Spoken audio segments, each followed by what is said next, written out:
Yo, so $12,000. I think it was like 12,500. Yes, you heard that right. $12,000. My biggest trade ever. Although it was just on an evaluation account with Apex, still, I'm proud that it was $12,000. More so proud of me reading the charts properly and catching this trade. So, lock in. I'm about to break down how volume profile helped me make $12,000 on one trade using the 15-minute orb strategy. So let's get right into it. So I bounce between two pairs. ES, I trade micros, and Nikkei, which is Japan 225. Those are the two pairs I trade. So I bounce between both of those, and I use each of them for confluence. So I trade the 15-minute orb breakout. So when I first come to the charts, right? So this is ES right here. So I'm gonna break down what I have on my charts, what I'm looking at, what I'm assuming. So right here, right? Let's break down all these levels. So this right here, this level right here, is basically just the lows from the previous session. That's what this is showing me.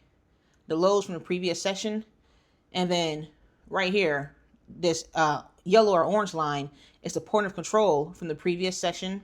And then this dashed line is the value area high from the previous session.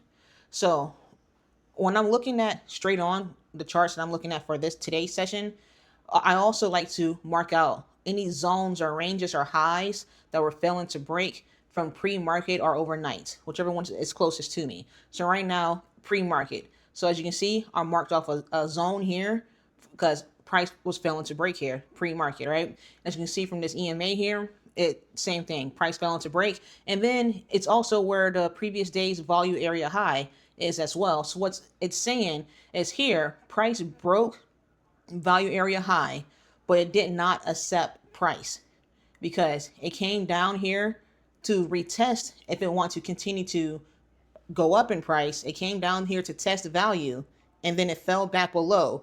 And now it's retesting value, fair value, and it's trying to see if it's going to accept this value before it continue to go up again. So right now, with these rejections, it's telling me it's having a tough time accepting value. So I'm marking off this zone here. So if I also look at what's going on in my close vicinity, I can see, I'm not sure if you guys can see this, but I have the composite value area high. So I like to take the volume profile for the whole previous month as well to give me long range data and targets. So we're actually very close to the composite value area high, which is the value area high for the previous month. So that's right here. So price was heading there, didn't accept it either, dropped back low below here. So now we're going to take a look at Nikkei, because I tell you, I trade both and I bounce back and forth between both for confluence. So Nikkei, all right, same ordeal. We have right here point of control from the previous day, right here value area high from previous day, value area low from previous day, and this is also value area low from probably a naked value area low from I'm not sure which day, but if you can see this faint white line right here, that's the composite value area low, I believe. No, value area high. My bad. This is the composite value area high right here. And and then we have the highs from overnight that price did not break right here. So marked off this zone and then we same ordeal. All right, so let's go back to ES. So in the beginning, I use ES as the lead, and then I use Nikkei. I'm not even sure if I'm saying that right, but I use Nikkei for my confirmation. All right, so let's zoom in. Let's get this party started. All right, let's zoom in, zoom in. Let's see everything. All right, so this at this time it's 9:30, right when markets open. 15-minute orb is a 15-minute break opening range breakout. So let's go.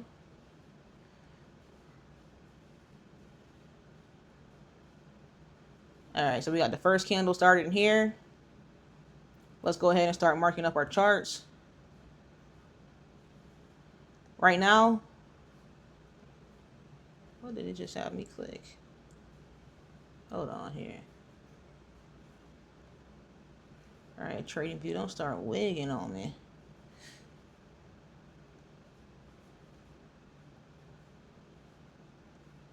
All right, so right now I'm marking the orb low.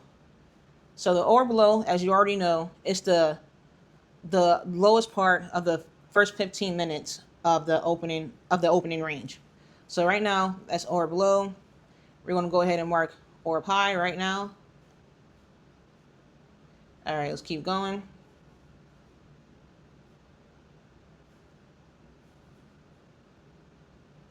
Now we need to extend orb low down. So right now,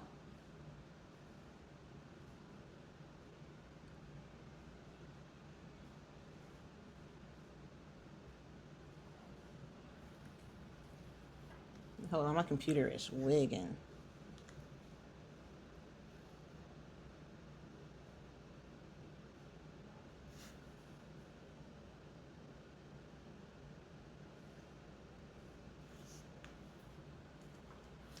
All right, so right now, let's pay attention to what's going on right now, all right? So let's look. So off rip, when people get into trading, right? And they open up the chart, start trading. They're going to look at this crazy bearish candle right here. Crazy bearish candle. Yeah, it broke these lows, and closed below these lows. So people are going to automatically start assuming that, all right, we're in a bearish market. And now you see right here, you see the active point of control is right here. And as you can see, this candle here closed below the point of control, closed below value area low. So off rip, people are gonna automatically start assuming that the market's about to be bearish. And as you can see, we're still closing below the EMA, below value area high. So people are going to start to assume that, yeah, it's going to be a bearish market, but you have to be patient. You have to be very patient because it's the opening range, it's the opening of the market. So things are going to go bananas. You feel me? So let's go. Let's keep going. So we have the next candle here. And then what happens? Next candle shoots right back up. You feel me? So let's actually fix this right here. You have to adjust your orb highs and orb lows for the first 15 minutes, all right? So next candle shoots right back up. So if somebody would have shorted down here, yeah, they would have been out of gas. Would have been right out of gas. They would have been sick, all right? So let's keep going. Let's keep going and see what happens, right? All right, so price, as you can see, the volume profile is starting to build. It's starting to build here. So what I like to do is when I'm trading, I like to go back and forth. So I'm going to go back. I'm going to go to Nikkei and mark up Nikkei as well, all right? Because I like to look at both of them at the same time. So I'm going to mark value area high, and I'm going to mark the value area low. And if you see the yellow mark, it's because I have the sessions indicator that basically paints it for me, so I don't have to struggle if I'm coming into the charts late or whatever. So if we're looking at Nikkei as well, the same thing happened. Price shot up and then shot straight down and then shot back up. And now it's coming up here trying to retest the current day point of control right here, and then value area high, and then value area high, and then orb high right here. So now let's go back to, no, I want to mark up this level as well, because this is key as well. All right, so let's go back to ES.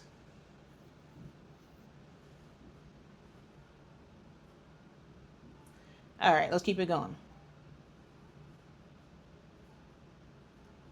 All right, so with ES here, on this candle, it broke. So the point of the 15-minute orb strategy is once the candle breaks either orb high or orb low, you get into a trade with whichever direction the orb is broken. So for me, I have a rule called the 75% rule, where I don't take the trade unless the candle is 75% out of the orb, and that's including wicks. So For me, I'm not taking this trade for multiple reasons.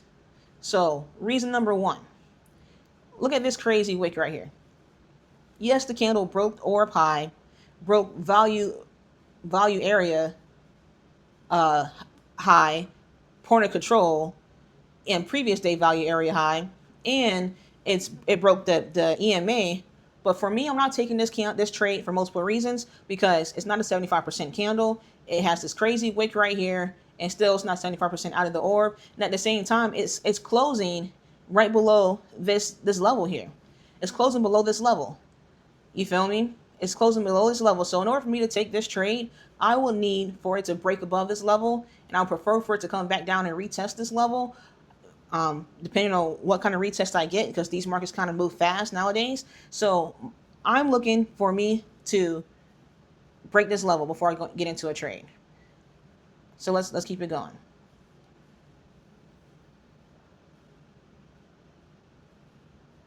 Now look at this next candle, right?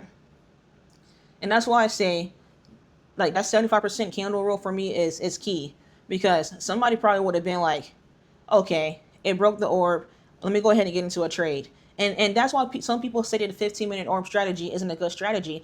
It's a losing strategy, or it's like a 50% win, 50% you lose. It's because you need more confluences to continue to trade this strategy and make it right. Like I said, all the things I just said previously, why I wouldn't take this trade, this just proves it perfectly. Look at this candle here. Retested these highs here, and it just fell back into the orb. It fell back into the orb. So now, in order for me to take a trade now I needed to break this high right here. Now I needed to break that high in order for me to feel comfortable getting in this trade. Or, as you can see now, we can still head lower. We can still definitely head lower. So let's keep going. Boom. Crazy. Crazy. Like, can you imagine somebody trading this day and getting just whacked out? Like, getting crazily whacked out. So this is a crazy candle, and I guarantee you a lot of people would have entered on this candle right here. A lot of people would have entered right here, but not me. So for me and to take this trade, I'm seeing this crazy momentum right here, but I'm also seeing that we had crazy momentum right here, where this candle left a crazy wick and then tanked, and now this crazy candle is boom.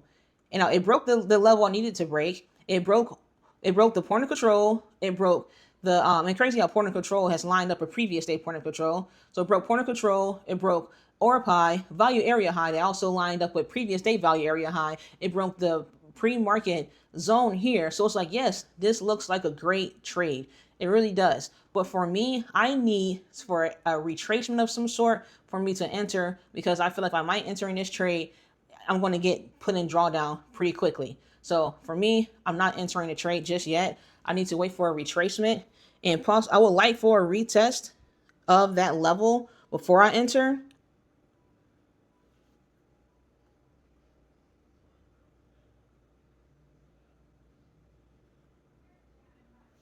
Yes, I would like for a retest of that level before I enter, of this level here, before I enter, to just to have like more confidence that this area has been retested, and it's not going to do the retest after I enter the trade and automatically put me into drawdown.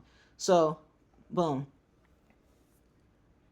Next candle printed, and this is actually where I entered the trade. Like, real spill, I took this right here as a retest. I took it as this right here as a retest, and I'm not gonna lie, I also had a little FOMO, because these markets with Trump and everything, things can take off and things can run. So I did enter here. I didn't enter here, and I had my stop loss a few pips behind, not pips, a few points below point of control here. I don't remember it being 19 points though. I feel like it was only like 15 points. Real spill. Well, I had a below point of control. This is the market replay or whatever, so I don't know if it's lining up properly. And then I honestly had my first target being the previous day value area high, not previous day value area high, but the composite value area high, because that's going to be a tested area where price can either shoot up and pass through it, or it might get up there and start bouncing around and then reverse. So that's where I entered the trade. I don't remember stop loss being this big though. I don't know. I think the replay is like I don't know, a bit odd. But yeah, so this is what I entered in, right? And I did basically the same thing on Nikkei as well. So Nikkei as well, I did the same thing. I keep my stops tighter on Nikkei though, because this is a this is a crazy thing to trade, no cap. And then I target my target for Nikkei was the overnight highs. So I entered on my Top Step account. I entered on the micro ES, and then I entered my PA accounts. I entered on MES as well, and then on my evaluation accounts for Apex, I entered on Nikkei because those are bigger accounts. And what happened is I got clapped. You see that next candle print? I got clapped. No lie. I got clapped, man. I got clapped. I got clapped. Let's just play it out. So I'm gonna show you where the money comes in at.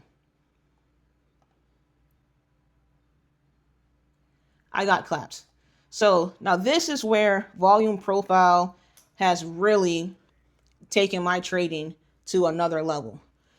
So you haven't seen me talk about the green here, the actual volume, because I don't look at the volume on ES because it's too much.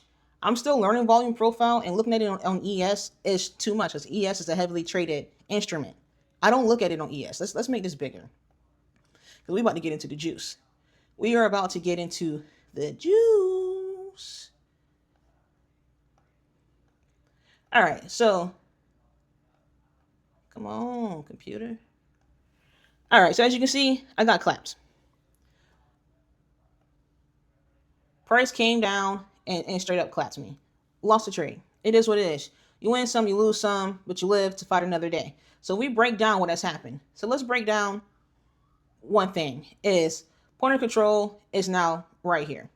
Point of control never moved up a price. That should have been a red flag for me right there. Point of control never moved up a price, but at the same time, point of control is a lagging indicator. So I can't expect point of control to always be following my trade or always be following price, because point of control is a lagging indicator. But as you can see with all this bearish momentum and then price falling below point of control and closing below value area low, now I have to be thinking, are we reversing? You feel me? And now, also, what I want to point out is volume. Now let's look at volume. So we have these crazy bullish candle, another bullish candle, but what don't we have? We don't have volume. So what this is telling me right now is price went to test these levels and tried to accept these levels, but no orders were printed here. It did not accept these levels, and now it's coming back here to test these lower levels right here and see if maybe we need to find fair value at a lower price. So that's what it's telling me there. So I also, like I tell you, I like to use Nikkei more so for confirmation, because the volume in Nikkei is so much more visible to me. I can see it more. Like, look at this.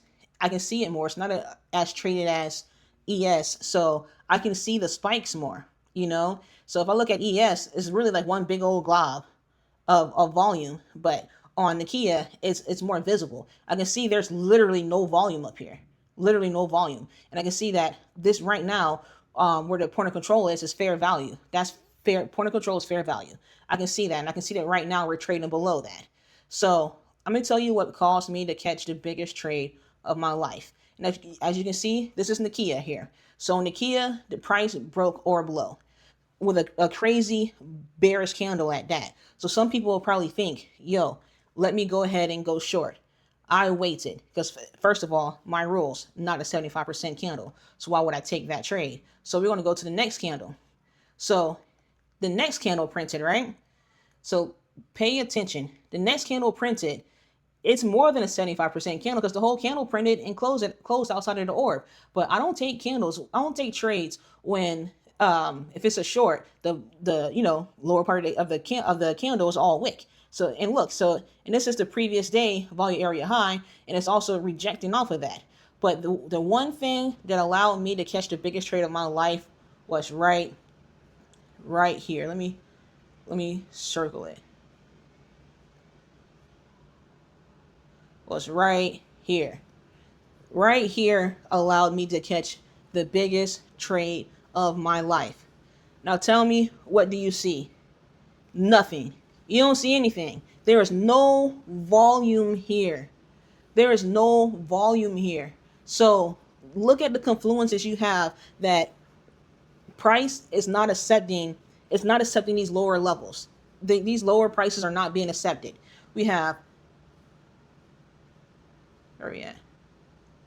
We have this crazy candle, crazy bearish candle, broke everything. Broke these lows here, broke these lows there, broke these lows. This candle went down here, rejected, but this candle actually broke it and closed down here. But then it wicked out. It wicked out. Next candle broke the low of this candle right here. Then it wicked out, closed back up. We have price trading in this area, but we have no volume. There's no volume being created in this level, in this area. So when I saw that, a bell immediately clicked in my head. This is a false breakout. This is a false breakout. As soon as I see a confirmation to go long, I'm going long. As soon as I see a confirmation to go long, I'm going long. Because this is a false breakout. It price broke out here. That was a false breakout as well. And as you can see, there's no volume here. You feel me? And you have to expect that this is price is going to be retested and testing up here because we have the composite value area high right here. So you're not going to expect that price is just going to shoot through the composite value area high and just keep going on. It's not going to, like, would you buy if you have an apple that's now is $5 and everybody's saying it's $5 right now, you just gonna buy it? You know what I'm saying? You're just gonna buy that apple for $5, or you might just like, maybe I'm gonna buy it, or maybe I'm gonna wait and for price to drop a little bit. You know what I'm saying? But now I might actually want to buy it because it might be going up next week. You feel me? So it's like that's the same thing. It's like, of course, it's not going to shoot through the composite value area high, so it's going to come back to retest lower price. So I saw that no volume was being printed right here. No volume was being printed. So next candle, boom. Next candle, this is where I entered. No cap. I promise you, this is where I entered. I entered right here with stops below that candle. And I rode this thing. Oh crap, I don't trade in view. Don't do me like that.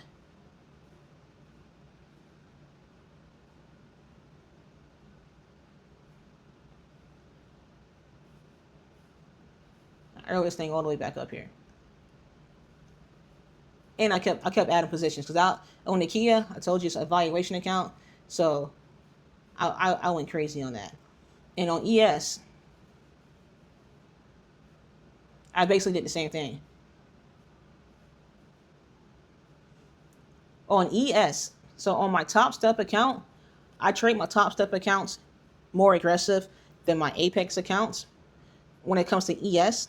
So on my Top Step account, I entered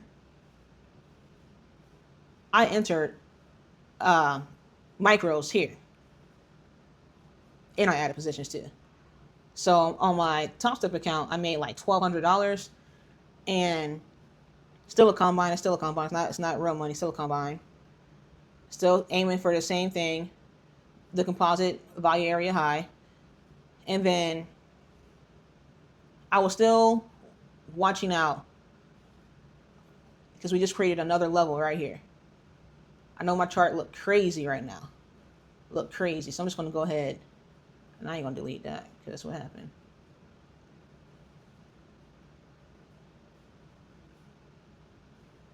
That's what I'm going to do. So I ended up hopping in. And let me show you why I like to use Nikkei, because look at this. I wouldn't have been able to see that it was a lack of volume printing down here on ES on its own, because it's a heavily traded instrument, and I wouldn't have been able to see that. You feel me? I wouldn't have been able to see that.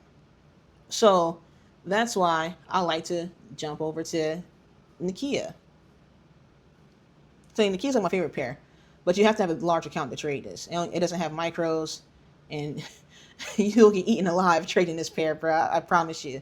So let's just play it out. Boom, boom. Not gonna lie, when this happened, I added more on. I don't even know how many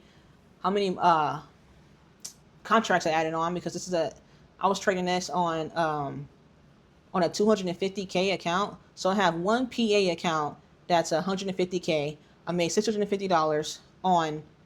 I actually made $650 right here actually. So I think I actually entered on that account down here somehow, and I made $650 here, and I got out the trade, because that's all I need, just $650, and I copy trade.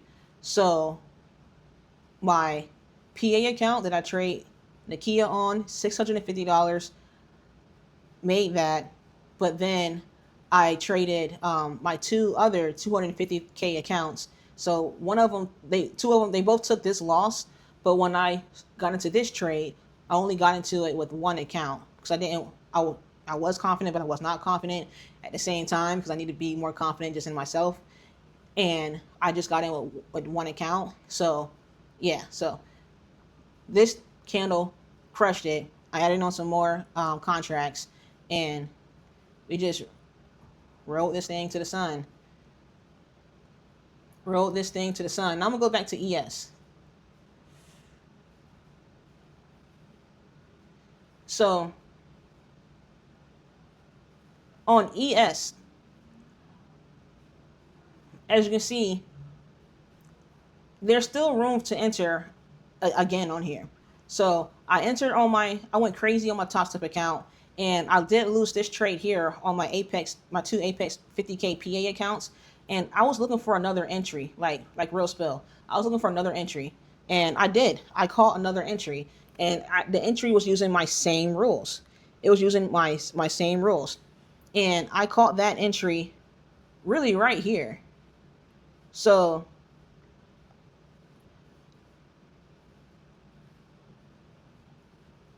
I entered again right here on my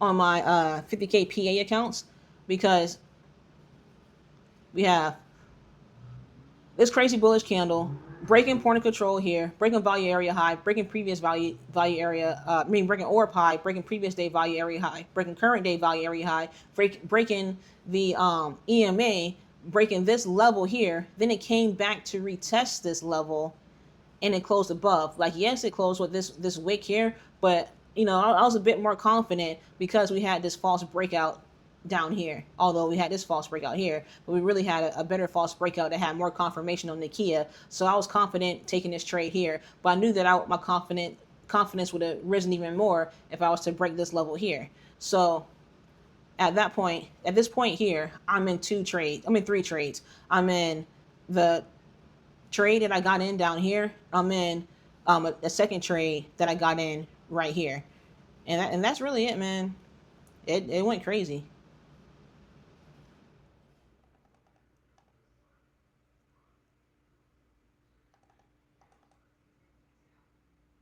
And you see how it came back.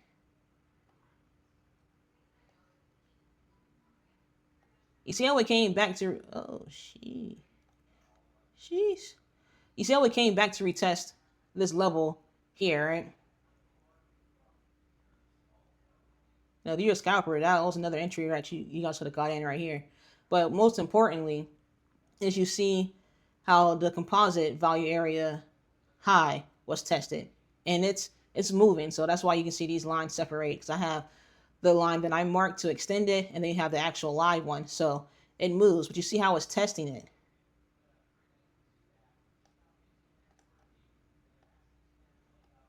It's supposed to be up here.